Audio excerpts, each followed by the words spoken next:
Mile marker 217. I had been driving the Blue Ridge Parkway for hours, the late afternoon sun falling low and painting the ridges in muted golds and greys. The road was almost empty, just the occasional rumble of a truck in the distance, the tires humming against worn asphalt. I'd been coasting along, windows cracked to let the crisp mountain air drift in, when I decided to pull into one of the scenic overlooks. My legs were stiff from hours behind the wheel, and the promise of a view of the valley below felt like a good excuse to stretch and breathe. When I arrived, the first thing I noticed was the rental car parked close to the tree line. It was an ordinary sedan, silver, unremarkable, except that the driver's door was ajar and the keys still hung from the ignition. At first, I assumed someone had stepped down a nearby trail, but when I called out, my voice felt alien in the stillness. No birds sang, no wind rustled the leaves, no distant hum of traffic, just the hollow echo of my own words bouncing off the stone guardrails.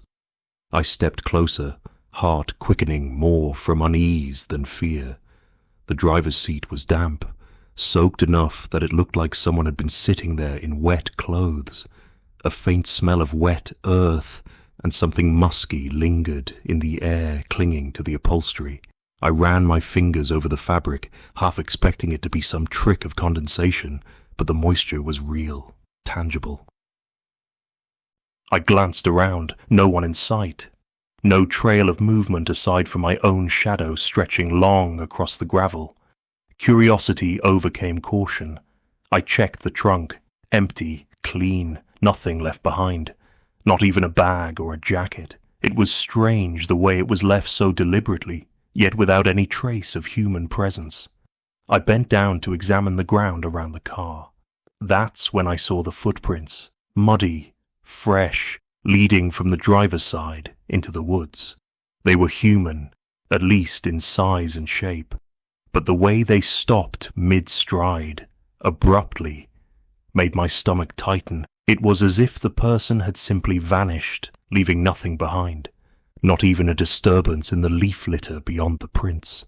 I felt the first prickle of fear then, the kind that rises slow and steady up your spine when something about a place doesn't sit right. I called out again, louder this time, my voice cracking slightly. Hello. Nothing. The trees remained perfectly still, and the shadows cast by the low sun stretched unnaturally long. I thought about turning back to my car, leaving the place. But something, an irrational pull, a need to know, made me stay. The sun dipped lower, casting an orange glow through the fog that had started to curl up from the valleys. The longer I stayed, the heavier the air felt. Each step into the dirt and leaf litter sounded amplified, the crunch underfoot too loud in the oppressive silence. I followed the prints into the woods cautiously, expecting them to reappear further along, expecting some sign that the person had gone somewhere. But after a short stretch, they stopped, just stopped. No twist in the trail, no fallen branch that could explain it, nothing to account for the absence. I swallowed hard, the hairs on my arms standing at attention. The forest felt wrong then, not dangerous in the way a bear or a snake might be, but wrong in the way a house feels wrong when someone has left the back door open, something that should have been inside now missing, inexplicable. I took a step back, half to retreat, half to steady myself, and that's when I heard it, a faint whisper of movement, soft enough that it could have been the wind, but deliberate. Like a footstep settling in damp soil far behind me. I froze, straining to hear again, but the sound had vanished, swallowed by the thickening fog and shadows. I walked back to the car slowly, trying to convince myself I'd imagined it, that the footprints and the damp seat were coincidence, some careless hiker who had left in a hurry.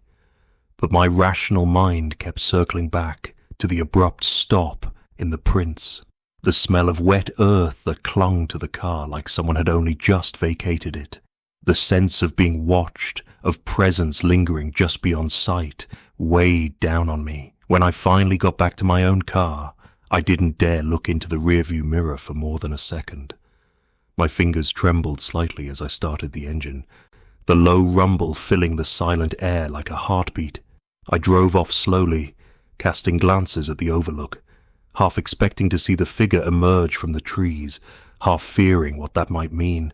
The road ahead seemed longer, the fog thicker, and for the rest of the drive, I couldn't shake the feeling of eyes following me, tracking every movement from the tree line. That night, in my motel, I couldn't sleep. Every creak of the building, every gust of wind outside the window made me tense.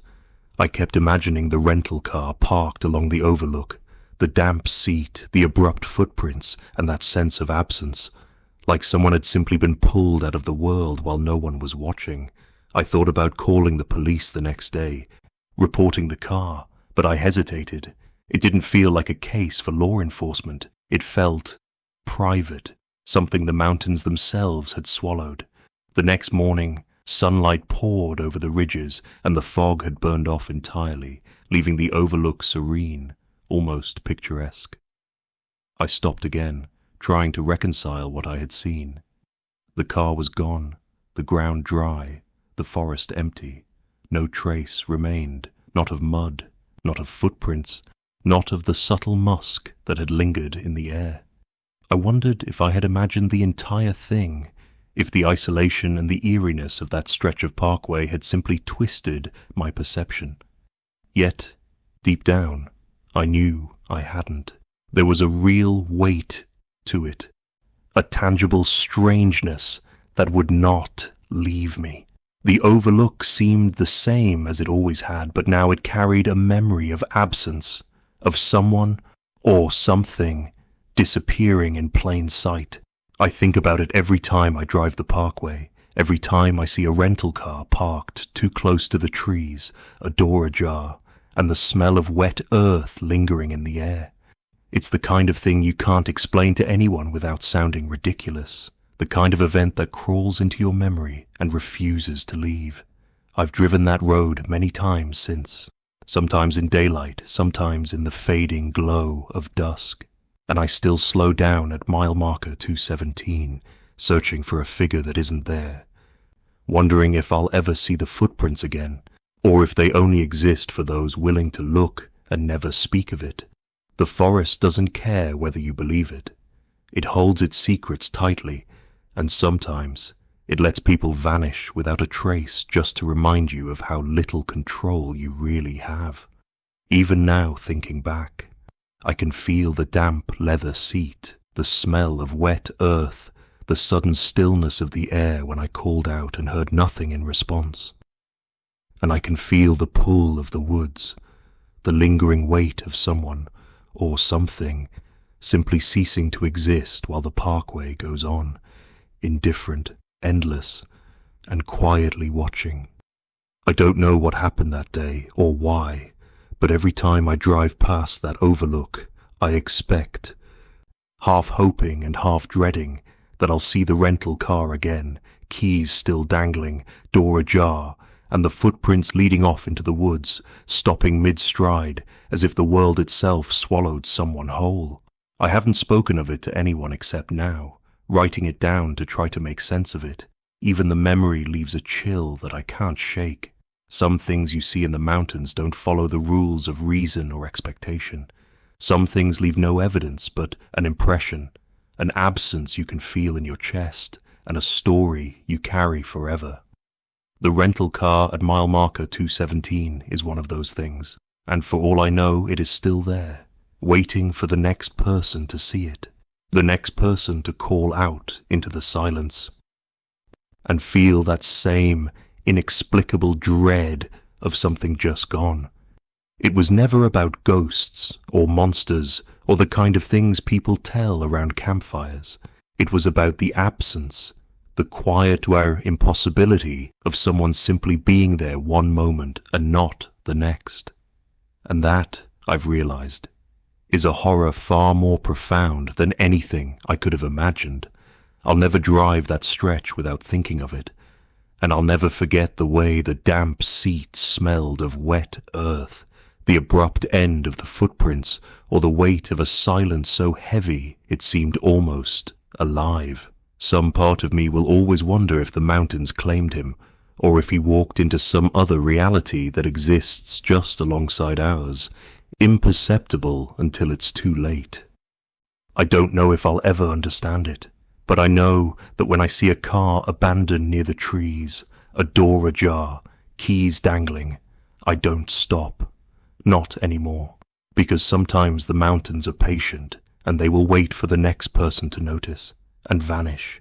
And even now, 15 years later, when the Parkway is quiet and the fog rolls in just so, I swear I can still smell the damp leather, hear the crunch of footsteps in the mud, and feel the weight of someone, or something, gone without a trace. The white van at Craggy Gardens. I had been driving the Blue Ridge Parkway for most of the afternoon, the sky slowly fading from gold to a soft, bruised purple as the sun sank behind the ridges. I didn't have a destination, just a need to clear my head, to feel the hum of the road beneath the tires and the chill of the mountain air slipping through the cracked window. By the time I reached Craggy Gardens, the daylight was gone, and a thin veil of fog had begun to settle over the overlooks and trails, curling around the stone guardrails and into the forested slopes below. It was quiet in that way the mountains are at dusk, the kind of quiet that presses against your chest, almost tangible, and makes every sound, your own breath. The tires on asphalt feel amplified. That's when I saw the van. It was parked alone along the edge of the overlook, a plain white vehicle with the back doors wide open. The sight of it in the dim light made my stomach tighten. There were no other cars, no signs of a picnic or camping gear, just the van and the faint glow of a flashlight lying on the ground behind it. The beam pulsed softly, as if someone had left it on in a hurry. I called out, half laughing at myself, trying to convince my nerves that it was nothing. Maybe someone was just fishing in the lot, or a ranger had stopped. But my voice sounded strange in the mountain air, echoing too long before fading into the trees, and no answer came back. I stepped closer, my boots crunching against gravel, and that's when I noticed the smell. It was sharp, metallic, like iron or blood, carried on a cold breeze that drifted down from the ridge. I shivered, pulling my jacket tighter, and tried to rationalize it. Maybe a spill, maybe someone had been cleaning the van. But the air itself seemed wrong, too still, too expectant. Then I heard the footsteps, slow, deliberate, coming from just behind me. I froze. My heart began to thump loudly in my chest, every nerve alert. I turned quickly, scanning the empty road, the edge of the overlook, the tree line beyond. Nothing. No shadow, no figure, just the faint creak of branches in the wind. And then silence again, thick and pressing, as if the mountains themselves had inhaled and were waiting. I turned back toward the van, and my pulse jumped. The flashlight had gone out. The back doors were now closed, and there was no sign that anyone had left the vehicle. No footprints in the gravel, no scuff marks on the guardrail. Nothing. It was impossible. I had been sure, absolutely certain, that I hadn't imagined the van, the flashlight, the doors flung open. I remembered the smell, the metallic tang in the air, and the weight of it pressing against my senses. I stepped closer to the van, hesitant, almost afraid to look inside. The stillness of the lot felt suffocating now, each inhale bringing the scent of wet leaves and cold stone, but no other human presence. I circled the van slowly, trying to convince myself that maybe someone had ducked behind a tree or climbed back inside silently. But the air was dead, not even an animal stirred. The only sound was my own breathing and the faint whisper of wind moving through the high pines. I touched the door handle, cold metal under my fingers, and shivered again. My mind raced through possibilities, each one more absurd than the last. The van had to be empty. No one could have moved that quickly, silently, with the flashlight still lying where it had been. And yet, I knew I hadn't imagined it. The van had been there, the doors wide, the light glowing, the scent of iron in the air. I couldn't deny that. I stepped back, uneasy, and decided to give the area one last sweep before leaving. My boots crunched over gravel, and I scanned the tree line again, every shadow seeming to stretch toward me, every tree bending in the wind as though to watch. Nothing moved, nothing breathed except me. I wanted to laugh, to call it a trick of the fading light and the fog, but I couldn't. Something about that place, at that hour, made rational thought difficult. It felt like the mountains themselves had shifted, like a layer of reality had thinned for just a moment. I finally got back into my car, doors locking with a soft click, and drove slowly down the Parkway. Every curve, every rise in the road made me glance in the rearview mirror, half expecting to see headlights behind me, or the van trailing, doors open, flashlights swaying. But the road remained empty. The fog wrapped around me in soft sheets, the only movement that of the wind through the pines. My hands gripped the wheel tightly, and my stomach churned with unease. The memory of the van and the sound of those unseen footsteps playing over and over in my mind. That night in my motel, I barely slept. Every creak of the building, every gust of wind, felt like it could be the sound of someone moving just beyond the door, silent but present. I kept thinking about the van, about the way the doors had been open, the flashlight glowing, and the strange metallic smell that had seemed to hang in the air like a warning. I tried to rationalize it. Maybe someone had abandoned the van after an accident. Maybe a ranger had left in a hurry, but I knew it wasn't enough. Something about the scene had felt deliberate, almost purposeful, like the lot itself had been waiting for me to arrive. I went back to Craggy Gardens in daylight the next day, hoping to find an explanation. The overlook was serene, the sun casting long shadows over the valley below, the fog gone. No van, no flashlight, no sign of anyone. The gravel was clean, the air free of the metallic tang that had made my stomach turn the evening before. It was as if the van had never been there at all, yet I knew it had. I had seen it with my own eyes. I had smelled the air, felt the weight of that silent, empty space, and heard the footsteps behind me. Driving away, I kept glancing in the rearview mirror, half expecting to see the van appear, doors open, flashlight glowing faintly once more. I never saw it again, but the image has stayed with me, vivid and impossible. Every time I pass that stretch of road, I think about the quiet presence I sensed, the way the mountains can hold their secrets just beyond sight, and the way ordinary things, an abandoned van, a flashlight, a cold gust of wind, can become something profoundly unsettling when seen in the right light, at the right hour. I don't know what I saw that evening. I don't know if someone had been there, or if it was something else entirely. A momentary thinning between what's real and what isn't.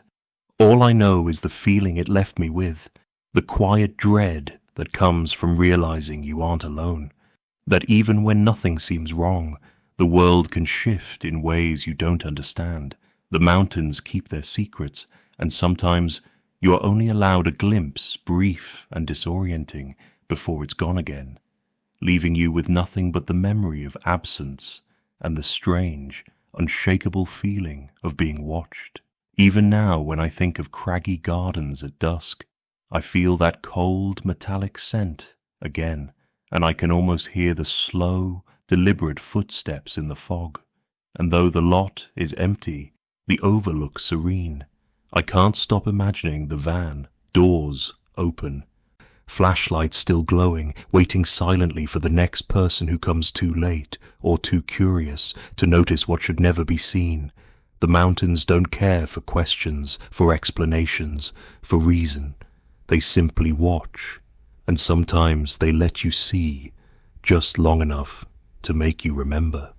Lost on the Lynn Cove Viaduct. The Lynn Cove Viaduct is strange enough in daylight, but at night it has a way of making you feel untethered, like you're floating above nothing, suspended between valleys in a ribbon of asphalt. I had been driving for hours, the dark pressing down over the ridges, and the headlights of my car cut through the fog that had begun to seep up from the hollows below. The road is narrow, twisting, the guardrails the only things keeping you from dropping into the black, tree-filled gorge beneath. There's no sound but the hum of tires and the occasional whisper of wind through the pines. That night, I was alone, and the kind of quiet that stretches on for miles started to get under my skin. That's when I saw her.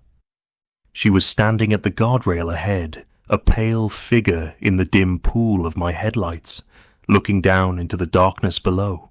She wasn't moving, not really, just tilting her head slightly, like she was examining something far beneath. At first, I thought maybe she had slipped away from a group of hikers, or perhaps a jogger who had been taking an evening run along the viaduct. I slowed, the car humming lower as I approached. My curiosity tinged with unease. Something about her posture made my stomach tighten. The stillness of it, the way her arms hung loosely at her sides, almost limply. I rolled down my window and called out softly, "Are you all right?" She turned her head toward me, and for a brief moment I could see her face. Pale, narrow, with dark shadows beneath her eyes. She lifted one hand slightly, pointing downward, and whispered something I couldn't catch. Her voice was almost swallowed by the fog, soft enough that it felt like it belonged to the wind itself. I leaned closer, hoping to hear better, but the sound vanished. She didn't answer when I repeated my question. Curiosity and concern overrode caution. I parked the car behind her, carefully putting the emergency brake on, and stepped onto the asphalt. The fog swirled low around my ankles, damp and chilling, carrying the smell of wet leaves and cold stone. I walked toward her slowly, calling her name, and when I reached the spot where I had last seen her, she was gone.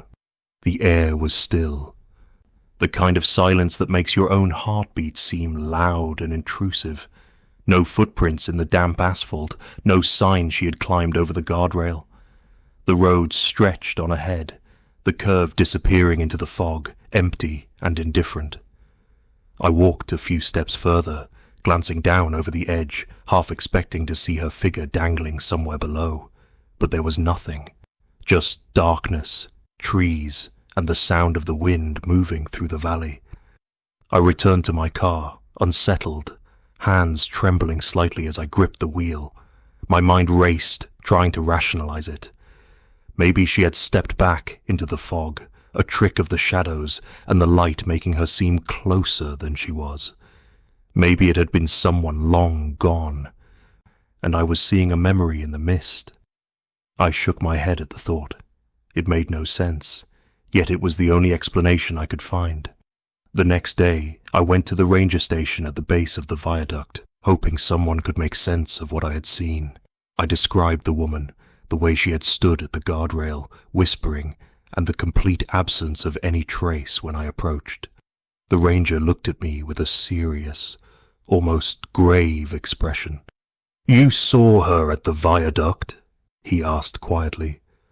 I nodded, unsure what to expect. He leaned back, clasping his hands together on the counter. "There was a woman went missing up there back in '94. Hiked alone that evening. Last anyone saw of her, she was standing at the guardrail, looking down into the valley. She never came back. No body was found. Nothing. Just gone." I felt the blood drain from my face. The description matched exactly what I had seen, the posture, the time of night, even the whisper I couldn't hear. My mind refused to settle on coincidence. I asked a few more questions, but the ranger only shook his head. Some people, they see things that don't have an explanation. Maybe you were lucky, maybe not. The viaduct's quiet at night, and sometimes the quiet shows you things you don't expect. Driving back to my motel, I couldn't shake the memory of her. Every curve in the road, every dip in the guardrail, seemed alive with her presence. I imagined her standing there again, watching, whispering, just beyond reach. The fog rose low and thick along the ridges, pressing against the car, making the headlights seem smaller, the road narrower, the drop beneath more terrifying. My fingers gripped the steering wheel so tightly they ached, but I couldn't slow down enough to avoid looking. That night, I barely slept. Every creak in the building, every gust of wind outside my window, sounded like someone walking along the guardrail above the valley. I kept imagining the pale face, the thin figure, the whisper carried on the night air. Sleep felt impossible with her presence lingering in my thoughts, her absence more frightening than any tangible threat could be. Weeks later, the image remains vivid. When I drive the Parkway at night, I can't help but think of her, standing silently, looking down, the mist curling around her like smoke. The viaduct is a long curve through the clouds, and the memory of her being there, of her vanishing in the fog, has become something I carry with me. I replay it in my mind, turning it over, trying to make sense of it, but there is no sense to be made, only the lingering unease of a presence that has no explanation. I often wonder if she was a ghost, though that word feels inadequate. It wasn't supernatural. It was the impossible reality of someone being there and then simply not. No trace, no evidence, nothing. The mountains themselves seem to hold the memory of her, a quiet, unrelenting witness that observes in ways I can't.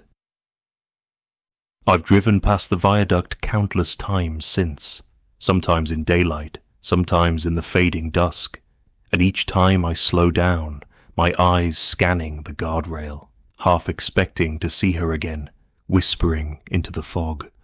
The thought that she might still be there, somewhere along that long curve, suspended in the mist of the valley, has a way of settling in your chest. The mountains do not answer questions. They only present moments like this, fleeting, impossible, and haunting.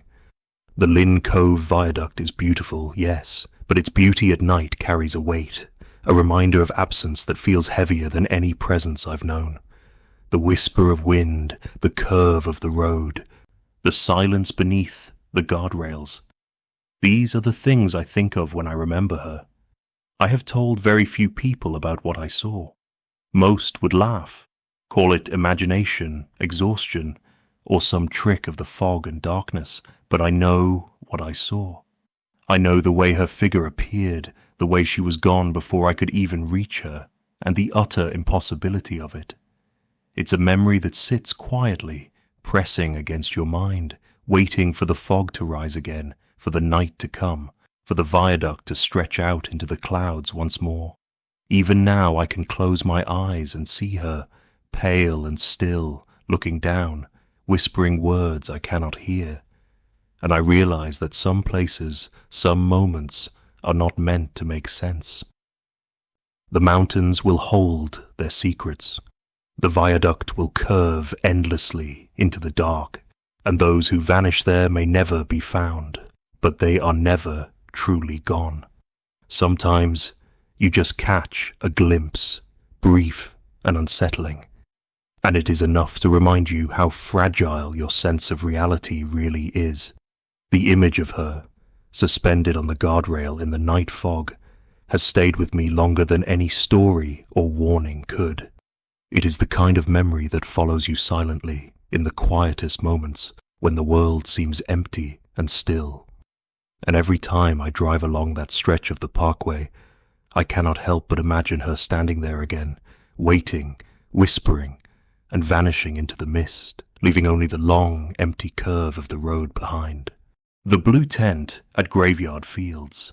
I had planned to hike the trails near Graveyard Fields that morning, hoping to get a few quiet hours in the mountains before the weekend crowds arrived.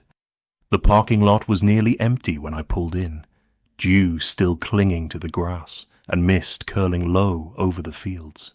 The air was damp and sharp, carrying the scent of wet earth and pine.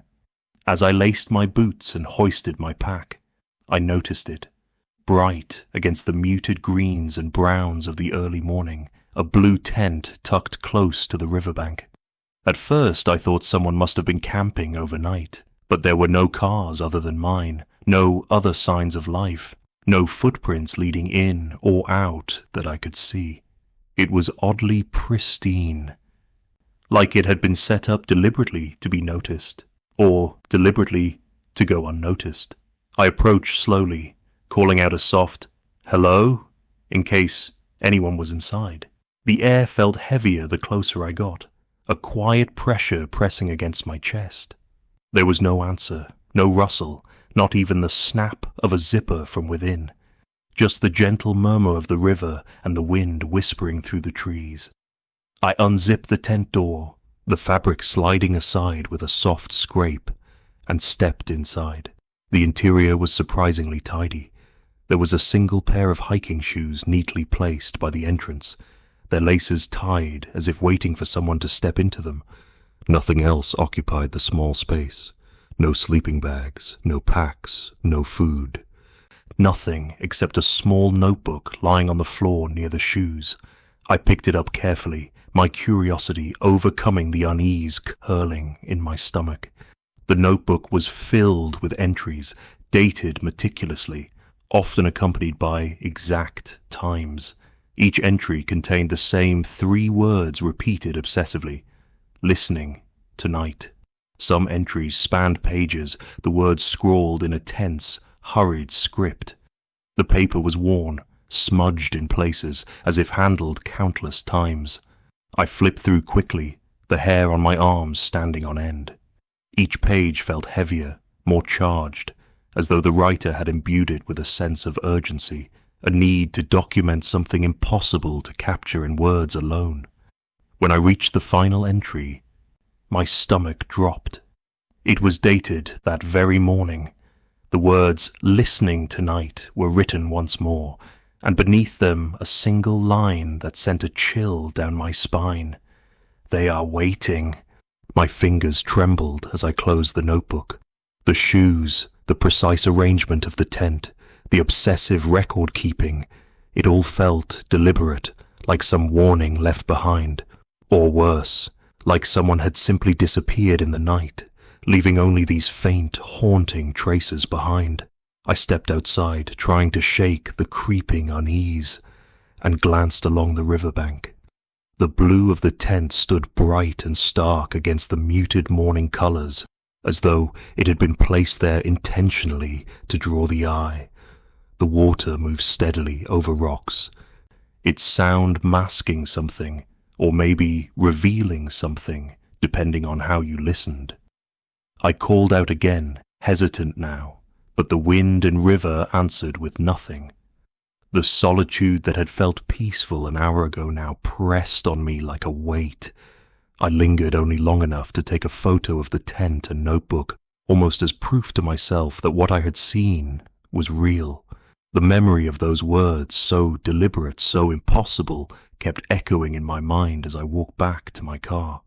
I tried to rationalize it, thinking maybe the camper had gone for a quick walk, or perhaps it was a prank by someone who lived nearby.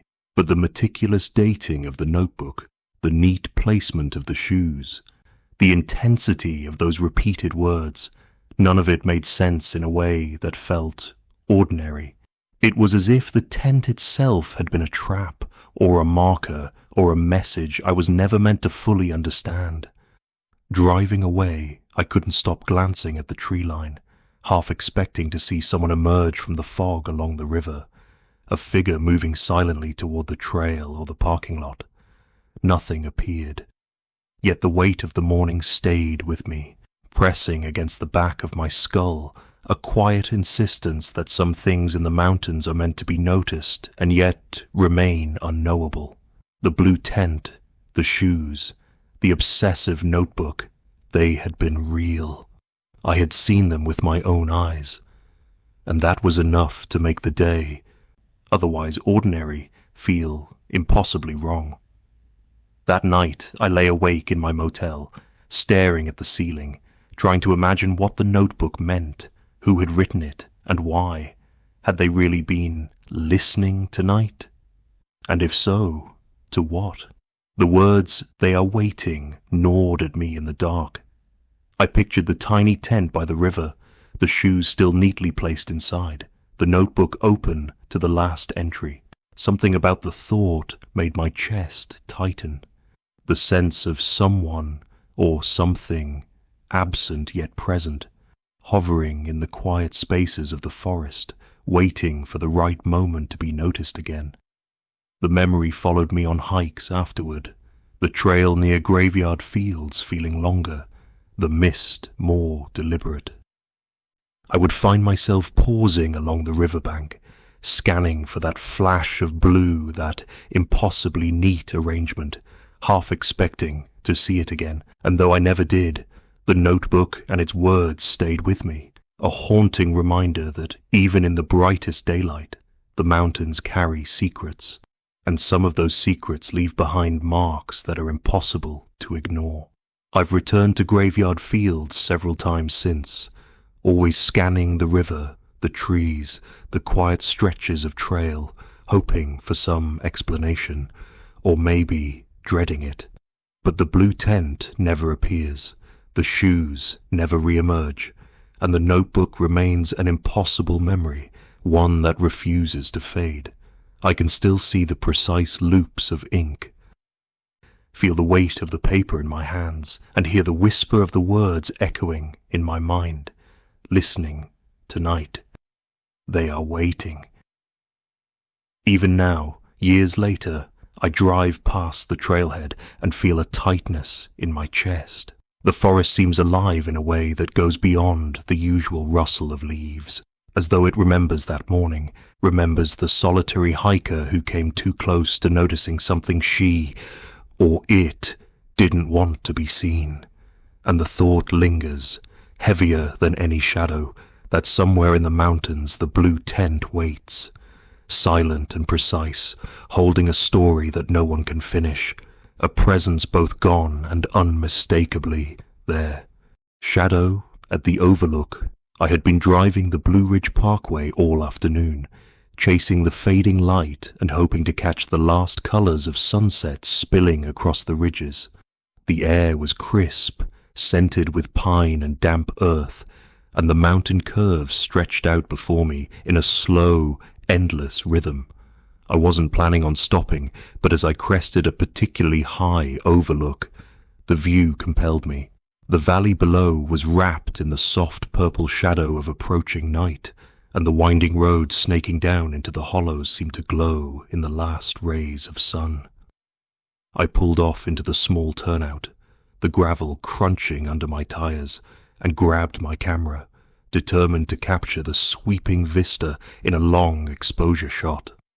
Setting the tripod and adjusting the lens, I focused on the road, letting the shutter linger for several seconds, watching the fading light smear into streaks of color. That's when I noticed it. Or, rather, someone. Far down the road, a figure stood, perfectly still, tall, thin, unblinking, with no discernible features from the distance. My stomach tightened, an uneasy knot forming as I tried to make sense of it. There was no car, no other hiker, nothing moving except the occasional flicker of wind through the trees. I squinted, raised my camera again, and the figure seemed frozen in place, a dark silhouette against the dimming road. I lowered the camera and looked carefully, expecting the figure to dissolve into shadow or perhaps turn and walk away, but the road was empty. Nothing moved. I stepped closer, my boots crunching softly on gravel, listening for any sound, footsteps, a cough, the faint rustle of clothing, but there was only the wind through the pines and the distant murmur of the valley below. The figure was gone, yet I felt its presence like a weight pressing against the back of my mind. I shook my head, telling myself I must have imagined it, that the long exposure blurred the shadows in strange ways. The last light of day was fleeting, and the mountains have a way of playing tricks on your eyes, especially when the fog begins to rise along the ridges. I packed the tripod and camera back into my bag, glancing uneasily down the empty road. The shadows had grown deeper, swallowing the curves of the asphalt, but still the hair on the back of my neck refused to settle. I continued down the Parkway, the image of the figure lingering in my mind, haunting the spaces where shadows fell. That night, I reviewed the shots on my camera, hoping to find some rational explanation, maybe a trick of light, a tree branch cast in silhouette, something I could dismiss with reason. But the long exposure revealed exactly what I had seen. The figure stood far down the road, its features obscured in darkness, but the form was unmistakable. Even more unsettling were the arms, hanging at angles that made my stomach churn, bent in ways that didn't look natural. Impossible, even. My rational mind refused to accept it, yet the photo was there, undeniable in its stark, eerie clarity. I sat back, staring at the screen, a cold sweat forming along my spine. I tried to analyze it logically. Perhaps a person had leaned forward awkwardly, shadows playing across the body, or maybe the long exposure distorted movement. But no blur accompanied the figure, no sign of motion, just the impossible stillness, the unnatural posture. I couldn't tear my eyes away. My mind reeled between disbelief and an instinctive dread, the kind that sinks into your bones and refuses to let go. For the next 2 weeks, I avoided the overlook, trying to dismiss it as an optical illusion, a trick of fading light and tired eyes. But the image haunted my dreams. I found myself replaying the scene, hearing the wind, imagining the figure standing silently down the road, waiting, watching. I began checking local news each morning, half expecting someone to mention a hiker lost or a missing motorist. And then it happened. A missing person alert came across my phone. A young man, last seen in the general area of the Parkway. The photo released by the authorities was grainy, taken by a passerby, but the stance, the shape, even the impossible angles of the arms matched what I had captured in my own long exposure. My stomach turned. The dates aligned too closely, the location too precise. The uncanny stillness in the photograph mirrored exactly what I had seen at the overlook. The impossible detail that I had dismissed as trickery now felt chillingly real. I drove the Parkway again the following weekend, a compulsive need to see the overlook for myself, though every nerve screamed against it. The turnout was empty, as it had been before. I scanned the road, half expecting to see the figure again, to see the unnatural angles, the dark presence standing silently as if the night itself had taken form. There was nothing, only the road, the deepening shadows, the mist beginning to drift through the valley like smoke. But I couldn't shake the memory, the image on my camera, the echo of something that had been there and remained inexplicable. Even now, weeks later, I see the figure in peripheral moments, half-glimpsed shapes in the shadows of my room, corners of my vision where nothing should exist. I wake in the night, heart hammering, feeling as if some presence is lingering just beyond the door, just beyond my perception, silent and still, arms impossibly bent, waiting. The memory presses on me, a constant reminder that the mountains hold spaces where reality thins, where something can exist in the gaps, captured in long exposure or half-glimpsed moments, and then vanish again. The Parkway continues to stretch through the ridges, indifferent, endless, and the overlook waits, high above the valleys. Wrapped in fog, silent, I hesitate to return. Yet I know that memory alone is not enough. The photograph, the impossible form, insists that there is more to see, more to understand, or perhaps only more to fear. Some things, I realize, are not meant to be solved, only witnessed, and the figure frozen in my photograph, arms hanging wrong, face obscured, remains a quiet spectre in my mind, a shadow at the overlook that no daylight can fully erase. The disappearing biker. I had been riding the Parkway for hours that night, the kind of late summer evening that presses warmth against your skin but leaves the air just crisp enough to taste. The road was nearly empty, winding through the mountains like a ribbon of black asphalt, bordered by dark trees and occasional glimpses of distant ridges. My headlight cut through the shadows, illuminating the road ahead in narrow beams, and the hum of my engine mingled with the whisper of wind through the pines. I was heading toward a curve I knew well, a stretch that dipped and rose suddenly, hugging the hillside before spilling into the valley below. Somewhere ahead, a small red dot appeared, bobbing through the darkness like a firefly. A motorcyclist, weaving carefully along the curves, and I instinctively slowed, keeping a cautious distance. The red tail light pulsed softly as he moved, every shift of the road reflected in its faint glow. I followed for miles, drawn in by the steady rhythm, comforted in a strange way by the thought that someone else was on this stretch of road so late. But there was something about the air that felt wrong. The trees seemed quieter than usual, the usual chorus of crickets and frogs absent, leaving only the whisper of wind and the steady pulse of the engine beneath me. As we approached a particularly sharp curve, I noticed the tail light flicker once, twice, and then vanish.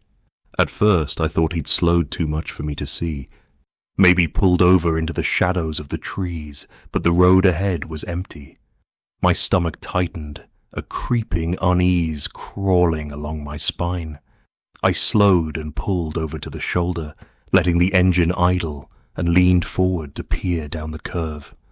The black asphalt stretched into shadow, smooth, unbroken. No sign of a bike, no glint of metal, nothing. I killed my engine and listened. The wind whispered through the trees, carrying the faint scent of damp earth, but no other sound reached me, no faint rumble of tires, no gravel scraping beneath wheels. I climbed off my bike and scanned the shoulder, thinking maybe he had gone down into the ditch, perhaps slipped on loose gravel. The moon had risen slightly, pale and cold, illuminating the dark folds of the forest and the curve of the road. I walked carefully along the shoulder, eyes straining for any glimmer of reflective chrome or the hint of a human shape. Nothing. No skid marks marred the asphalt, no disturbance in the gravel, no impression of tires on the soft dirt along the roadside. It was as if he had simply vanished into the night, the way shadows stretch and shift until they seem to disappear entirely. I called out, hesitant, half expecting someone to answer with a laugh, a cough, or a shout, but the air swallowed my voice, leaving only the cold hum of wind in the trees. I thought of all the rational explanations. A bend in the road, a hidden pull-off, the curve playing tricks on my eyes, but none of it felt sufficient. I had followed him for miles. I had seen the light bobbing steadily, every shift of the road, every sway of the machine, and now it was gone. I spent what felt like hours scanning the trees and the shadows along the curve, my flashlight slicing through the darkness, but the forest remained impossibly still. My pulse hammered in my ears, echoing against the empty valley below. Every instinct screamed at me to leave, to get back on my bike and ride as fast as I could, but something rooted me to that spot, a mixture of disbelief and the strange, lingering hope that the motorcyclist had merely stopped somewhere just out of sight. When I finally mounted my bike and moved forward cautiously, the curve stretched ahead, empty and indifferent. The road had returned to itself, as if the light had never existed. And yet, I knew what I had seen. I had followed a taillight for miles, a rhythm steady enough to lull me into a false sense of safety. I had watched it vanish in a way that defied logic, and no rational explanation could erase the memory. The forest seemed to close in, the shadows folding along the road like a curtain, and the wind through the trees carried with it a weight, a quiet insistence that some things are never meant to be found. Weeks later, I mentioned it to a friend who rides the Parkway often. He frowned and shook his head, telling me about another motorcyclist who had gone missing along that same curve years ago. The description matched almost exactly. The route, the time of night, the sudden disappearance. No trace was ever found. No skid marks, no signs of a crash, nothing to suggest where the bike had gone. I hadn't known the story, hadn't even thought to connect it until then, and the coincidence chilled me in a way that logic could not comfort. Now, whenever I ride that stretch, even in daylight, I find myself scanning the curves, imagining the small red glow of a taillight ahead. The forest seems quieter than it should be, the shadows longer and heavier, carrying the memory of a presence that might appear at any moment and vanish just as quickly. I have tried to rationalize it countless times, perhaps a trick of the light, a reflection off a tree, or my own exhaustion, but the feeling remains, persistent and unyielding. Something moved along that road that night, something I cannot explain, something that might still be out there, waiting in the dark folds of the forest. Even now I sometimes wake at night, hearing the faint hum of an engine in my dreams, the impossible pulse of a tail light, steady, unwavering, leading into the dark. The memory presses against me, a quiet unease that refuses to fade, and I realize that the Parkway is not just a road through the mountains.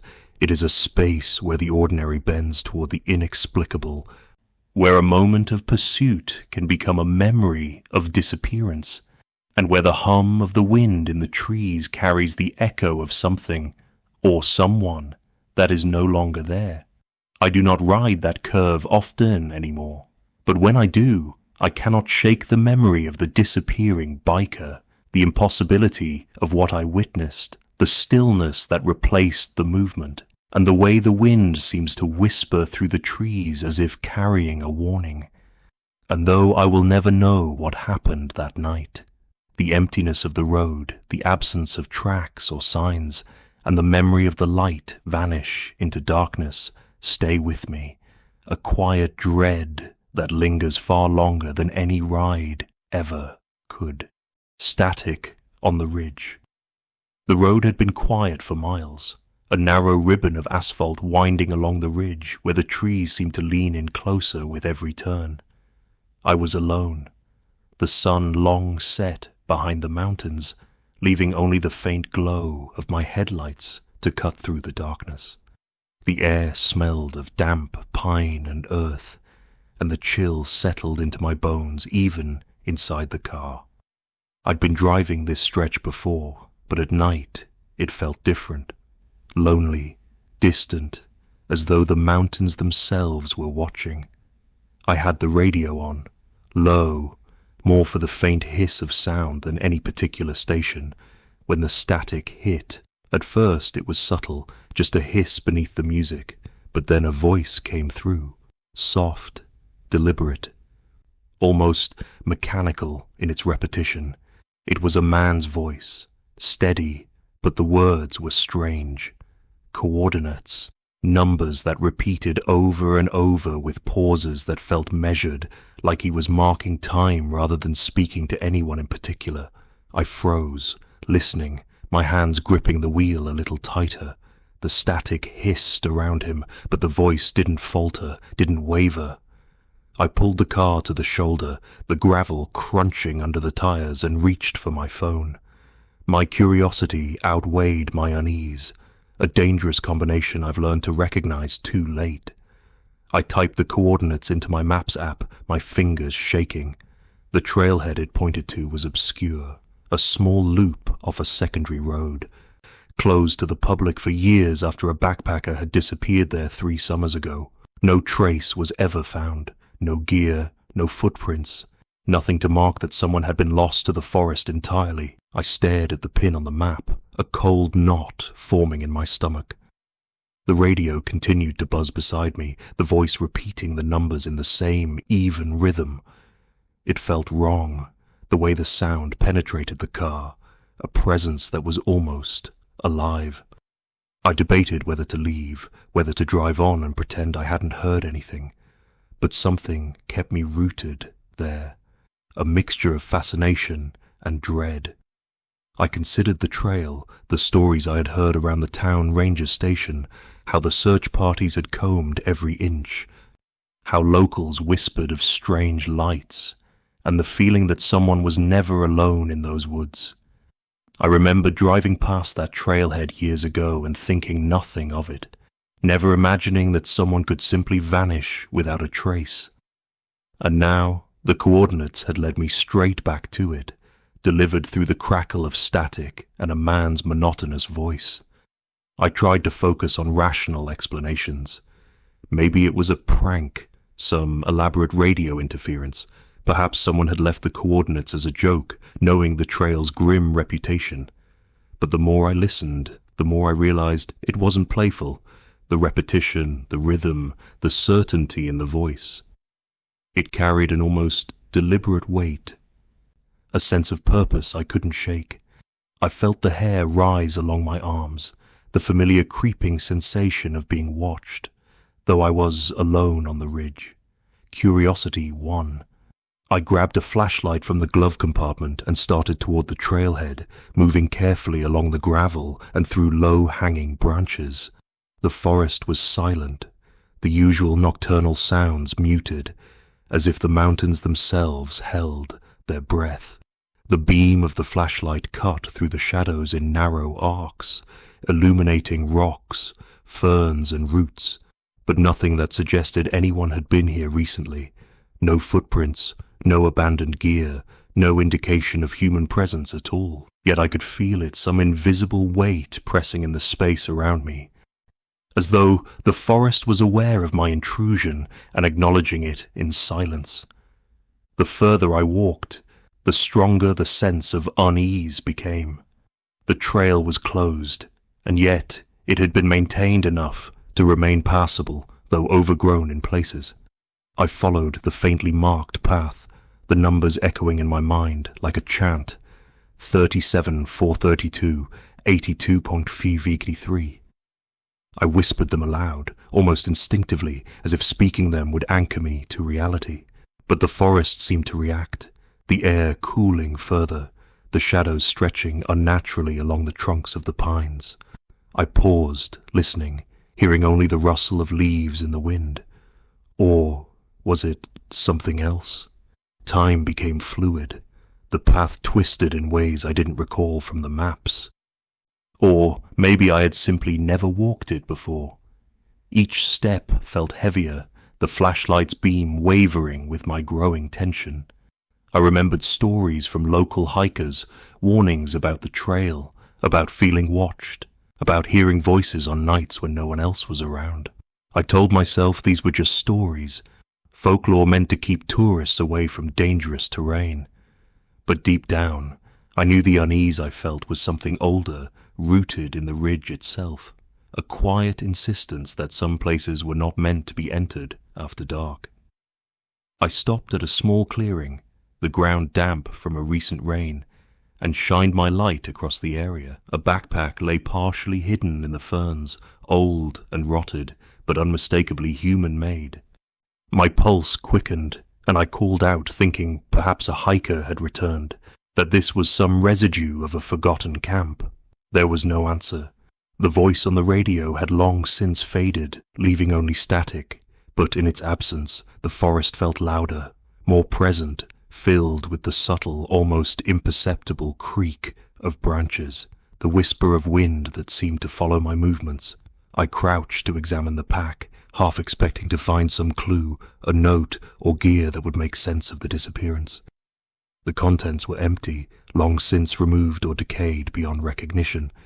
And then I noticed the ground nearby, the faint impression of a footprint, deep and singular, as though someone had stepped carefully and deliberately, avoiding any disturbance beyond that one mark. It trailed only a few feet, then vanished into nothingness. My stomach turned, the rational part of me struggling against the rising panic. There was no way to explain it. The ridge, the trail, the coordinates, they had led me to this trace, and then it ended abruptly, as if the forest itself had swallowed whatever had been here. I stayed only long enough to mark the location on my phone, hands trembling, before retreating to the car. Every shadow seemed heavier now, every sound exaggerated, the snap of a twig, the rustle of leaves. The drive back along the ridge was tense. I kept checking the mirror, expecting to see some figure following me, a presence I had no way to quantify. But the road remained empty, the trees silent, the night indifferent to my fear, yet the memory of the trail, the pack, the singular footprint, and the coordinates repeated in my mind like a mantra I could not escape. Days later, I saw the missing person alert on my phone, the story of the backpacker who had disappeared 3 years ago along that same trail. No body, no evidence, nothing but the memory of his last known location. The coordinates I had marked were identical to the location authorities had searched endlessly, a closed section of trail that had resisted every attempt at explanation. I realized then that the voice on the radio hadn't been random, static. It had been a signal, a marker, a repetition of something meant to be found only by someone paying attention, someone vulnerable to curiosity. Even now, I think about that ridge every time I drive through the mountains, every time I hear static crackling through a radio, a faint, deliberate voice in the background repeating numbers in a rhythm that chills my bones. I can't explain what I heard or why the trail led me to a single empty footprint, the decayed pack, or the lingering sense of presence that pressed against the edges of the forest.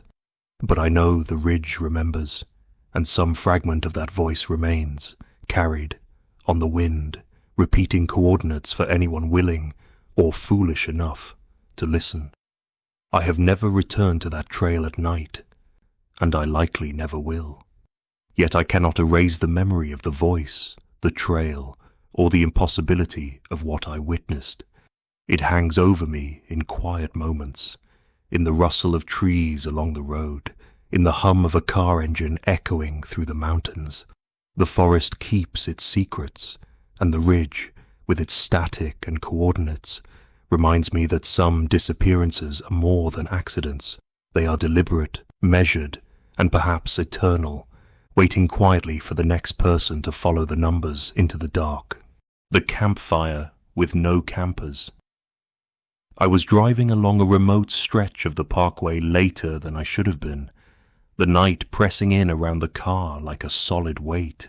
The trees leaned over the road in dark, heavy silhouettes, and the moon struggled to cast any light through the thick canopy above. The only sounds were the tires on asphalt and the faint hum of my engine, and even that seemed muted under the stillness of the forest. I'd been out this way before, hiking and exploring during the day, but at night the mountains had a different character. The roads felt narrower, the shadows longer, and the air carried a quiet tension that settled deep in my chest.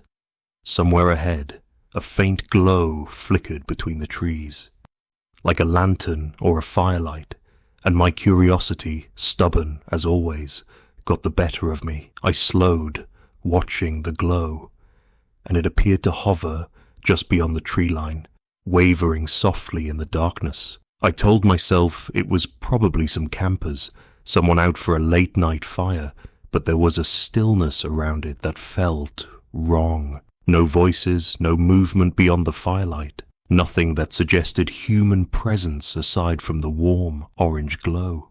Against my better judgment, I turned off the main road and followed the faint trail the light suggested, the gravel crunching softly under my tires. The trail was narrow and overgrown in places, the kind of path that hikers sometimes miss in daylight, let alone at night. Each step I took through the soft earth carried me closer to the glow, but with it came a tightening in my chest, an instinctive warning I couldn't ignore. When I finally stepped into a small clearing, the source of the light became clear. There was a campfire, neatly arranged in a perfect ring of stones, the embers still smouldering, casting shadows across the surrounding trees. But there were no tents, no gear, no signs of campers at all, no backpacks leaning against trees, no chairs or cooking supplies, nothing. Only the fire, quietly burning, surrounded by the cold, silent woods. The smell hit me next. At first, it was faint, a sweet undertone that I couldn't place, but as I drew closer it became something darker, something decayed and rotting beneath the sweetness. It wasn't an immediate stench, more a subtle, invasive odor that lodged itself in my nose, clinging to the air like a warning. I crouched by the fire, running my hand over the still warm stones, trying to convince myself that someone had just left, that the campers had wandered away for some reason. But the clearing was unnervingly undisturbed. Not a single leaf had been trampled beyond the trail, no broken branches, no footprints in the soft soil. It was as if the fire had been placed there deliberately, waiting for someone to arrive, and then everything else had vanished. I tried calling out, a hesitant hello that barely carried beyond the ring of light, but my voice seemed to dissolve into the forest. The wind was still, yet there was a pressure in the air, a subtle sensation that I was being observed. Every shadow seemed heavier, more defined, as if the trees themselves were leaning in, watching my movements. I couldn't shake the feeling, the deep-seated dread that I was not alone, even though there was no one to see. My flashlight cut through the darkness in narrow beams, revealing only trees, roots, and the faint rise of ferns along the edge of the clearing. Nothing moved, yet my skin crawled as if some presence lingered just outside the reach of my light. I circled the fire slowly, searching for signs of life, any indication that someone had been here at all. There was none. No discarded items, no smouldering coals beyond the main ring, nothing to suggest that a person had been tending it. The embers glowed faintly, orange and pink against the black of night, and yet the fire itself seemed almost impossibly perfect, arranged in precise symmetry, untouched by time or wind. The air was thick with silence, punctuated only by the occasional creak of a branch far above me and the subtle hum of some distant insect. But it was a hollow sound, echoing in the emptiness rather than signaling life. I felt the urge to leave, to turn back to the road and the relative safety of the car, but my curiosity was relentless. I wanted to understand why the fire existed, how it could burn with no one tending it, and what had caused the scent that lingered so unpleasantly. I knelt and sniffed closer, recoiling slightly at the combination of sweet and rot, a scent I couldn't place yet seemed deeply familiar, like something I had smelled in an old abandoned cabin years ago. It reminded me of forgotten food left too long, or the faint trace of decay in places left untouched, the kind of smell that lodges in memory. My stomach twisted as I realized it was impossible for a campfire left unattended to smell like that, or for embers to remain glowing without someone stoking them. I turned in a slow circle, scanning the edges of the clearing, the dense shadows among the trees, feeling my pulse rise with every step. Every instinct screamed that I should leave, yet some deeper part of me, the part that always wants to know the answer, urged me closer. I followed a faint trail that seemed to continue beyond the fire, the undergrowth brushing against my legs as I stepped lightly. There was no sound, no indication of life, but every shadow seemed to shift subtly, as if keeping pace with me, just out of reach. After a while I stopped at a fallen log, heart hammering, realizing how late it had grown. The sky overhead was a black expanse, the moon hidden behind clouds, and I was deep enough in the woods that the road, the car, and the sense of civilization all felt impossibly distant. I crouched near the fire, staring into the glowing embers, and imagined someone sitting there, watching, waiting. But there was nothing, only the smell, the perfect stones, and the quiet insistence that I was being observed. Finally, I decided I had lingered long enough. The rational part of me screamed to leave before night claimed the forest entirely. I backed slowly toward the path that led out, casting my flashlight into the shadows, noticing every tree, every branch, every hollow space. Nothing moved, but the feeling of being watched did not fade. It followed me along the trail, pressed close in my chest, and settled into the nape of my neck like a cold hand. When I finally returned to the car, I sat behind the wheel for a long moment, hands shaking slightly. The engine's hum sounded impossibly loud in the oppressive silence, and I kept glancing back toward the clearing. The fire was gone, or perhaps it had never been there in the sense that I expected it to be. Only the memory remained, and the faint, lingering odor, and the knowledge that I had seen something impossible, something that left no trace beyond the feeling it had pressed against me. Even now, months later, I think about that night whenever I drive the Parkway late, imagining the fire waiting in some hidden clearing, embers glowing perfectly in the dark, the scent of sweet rot hanging in the air. I can picture the shadows leaning in, the perfect circle of stones, and the absolute silence that filled the woods. And sometimes, when the wind is right, I think I hear the faint crackle of a fire in the distance, impossibly far off and yet near enough to set my teeth on edge. I've told myself it was some trick of light or memory, perhaps an abandoned fire left by day hikers long gone. But the unease doesn't fade, and the certainty that I was not alone in those woods, that something watched silently from every shadow, remains with me. I have not returned to that clearing. I cannot. And yet the image of the campfire, glowing perfectly with no campers to tend it, and the smell of decay hidden beneath the sweet smoke, is burned into my mind. The memory follows me, a quiet, persistent dread that seems to linger in any forested road I travel at night. The mountains hold their secrets tightly, and I suspect that fire, or whatever created it, remains there still, waiting for the next person foolish or unlucky enough to follow its glow into the shadows. Whistling, near Water Rock Knob. The evening air was crisp when I arrived at Water Rock Knob, the last light of the sun spilling across the ridges in gold and orange streaks. I parked my car in the small lot and stepped out, stretching my legs and taking in the view.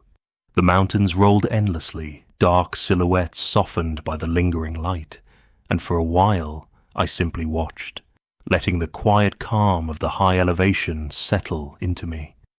I had been driving all day, tracing the Parkway, stopping here and there to admire overlooks, but something about this spot drew me to pause longer than usual.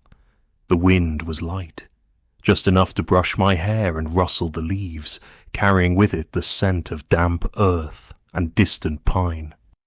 I sat on a rock near the edge of the overlook, letting the fading light seep into my eyes when a sound reached me, a slow, deliberate whistling. At first, I thought it might be another hiker or a camper somewhere along the trail, but the sound was oddly steady, mechanical almost, repeating the same tune with perfect rhythm. It didn't carry with the wind, but seemed rooted, anchored somewhere just out of sight beyond the tree line. I froze, listening carefully, my stomach tightening. The tune wasn't familiar, but it was insistent, persistent, and it seemed to tug at me, drawing me closer toward the trees. Against better judgment, I followed the sound, walking along a narrow path that curved into the forest. Each step crunched lightly over fallen leaves, but the whistling never faltered. Every time I thought I might catch up, the sound seemed to retreat, always just ahead, as if teasing me. The shadows deepened, and the trees grew closer, forming dark walls on either side of the narrow trail.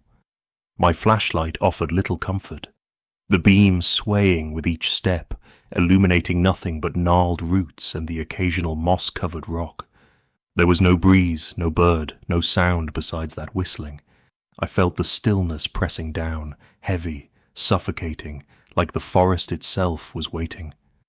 I paused several times, calling out, but my voice felt swallowed in the darkness. The whistling continued, unwavering, almost as if it were aware of my hesitation, my fear. My pulse quickened, and I tried to reason with myself. Maybe it was a prank, someone camping farther in, someone familiar with the trails and determined to unsettle passers-by. But there was no campsite nearby, no signs of movement, no crackling fire, no distant laughter, nothing that would explain the deliberate rhythm of the tune. It existed alone, and that made it feel unreal, almost unnatural in its constancy. Then, just as suddenly as it had drawn me in, the whistling stopped. Silence replaced it, sharp and sudden, so complete it was disorienting. I froze, straining my ears, and that's when I heard it, a heavy, wet breathing, close, impossibly close. It came from behind me, and instinct screamed that I should run, yet when I turned, the trail was empty. No figure, no movement, nothing to indicate a person had been there moments ago. My hands shook as I gripped the flashlight tighter, swinging the beam around in wide arcs, trying to pierce the darkness that seemed thicker than the night itself. But the forest remained unmoving, indifferent, yet the sensation of being watched pressed against me, sharp and immediate. I turned and ran, retracing my steps as quickly as I could manage on the uneven path, the whistling, or rather, its absence, still ringing in my ears. I reached the overlook, gasping, and the car came into view, sitting quietly in the lot, headlights dim in the deepening night. I slammed the door shut and locked it, trying to convince myself that I had imagined it all. The whistling, the breathing, the relentless feeling of being stalked. It had to be some trick of the mind.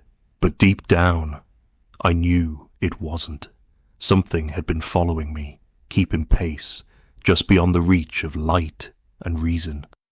I sat in the car for a long time, engine idling, flashlight still clenched in my hand, trying to steady my breath. I watched the tree line, straining for any movement, any hint of life, but the forest remained still. The wind picked up slightly, rustling the trees, and I half expected to hear the whistling resume, teasing me again. But nothing came.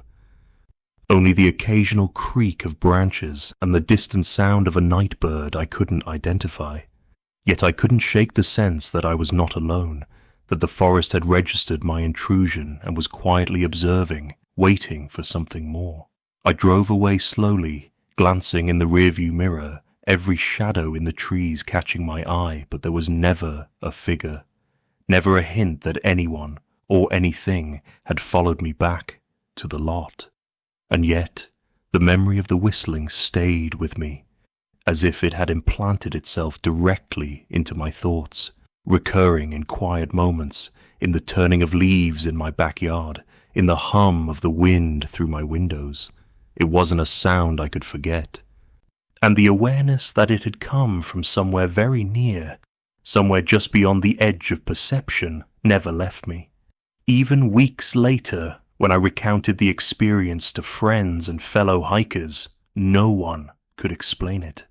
Water Rock Knob was a popular overlook, well-trodden, rarely dangerous in daylight, but at night, something about it changed. The forests along that ridge had long been the source of local tales, stories of people vanishing, of strange sounds echoing through the trees, of whispers that carried on the wind. I hadn't thought much of those stories before, writing them off as old folklore meant to scare tourists. But after that night, I could not dismiss them so easily. I could feel the weight of the mountains, the hush of the trees, the oppressive stillness that seemed to amplify the tiniest noise. I have returned to the Parkway since then, during the day, to hike and to remember that the forest is not always as it seems. Yet the memory of the whistling, the deliberate, impossible tune, and the sudden switch to heavy breathing at my back lingers. I replay the night in my mind often, wondering what I followed and why it was so intent on being noticed yet never revealed.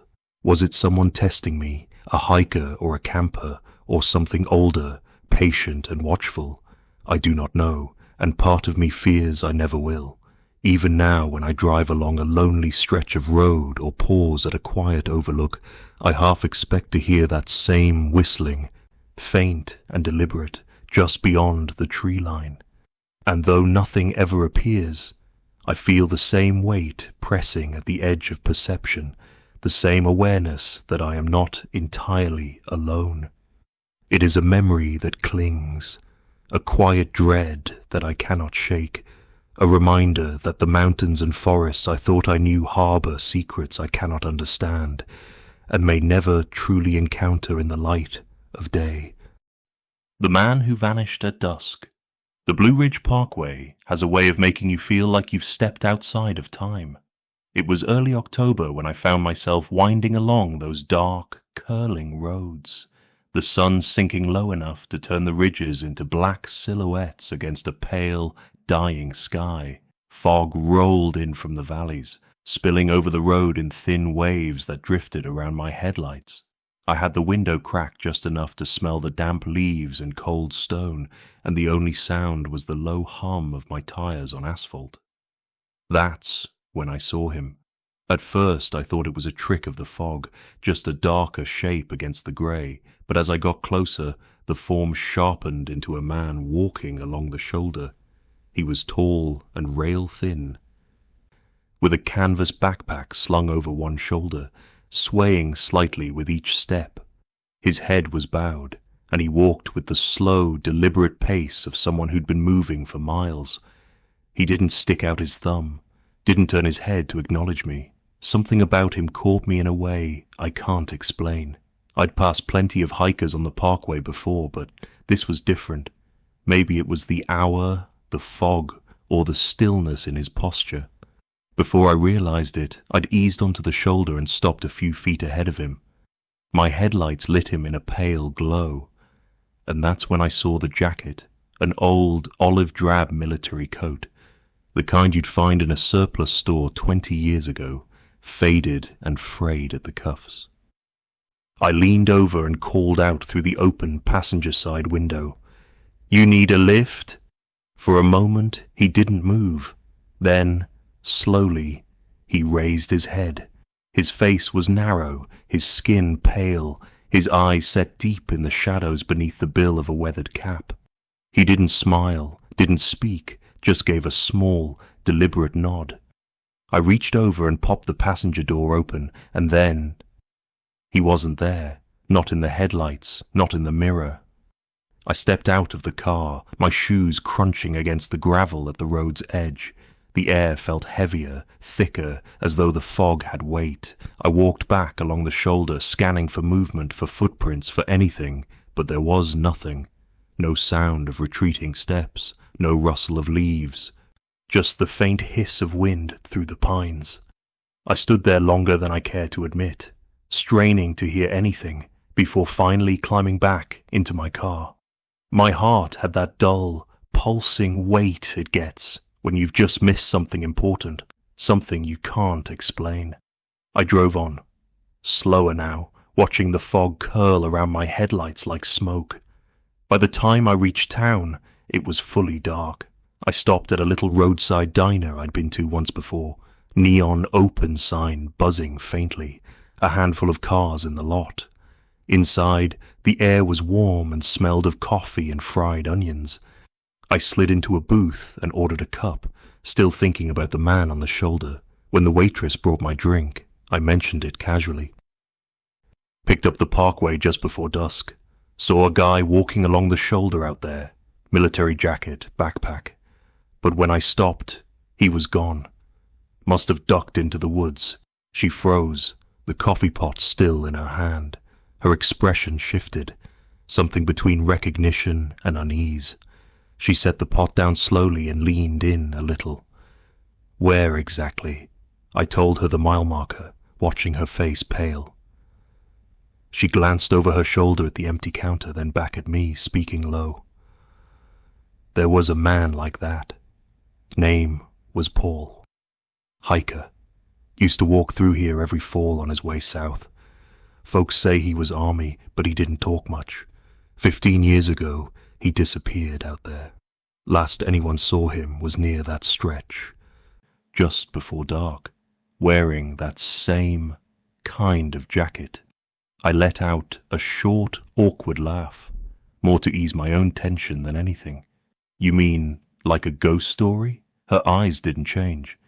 I mean, he's never been found. No body, no pack, nothing. Search crews combed those woods for a week. Some folks think he went off the ridge. Others say he just kept walking until there was nowhere left to go. She straightened, her voice lowering even more.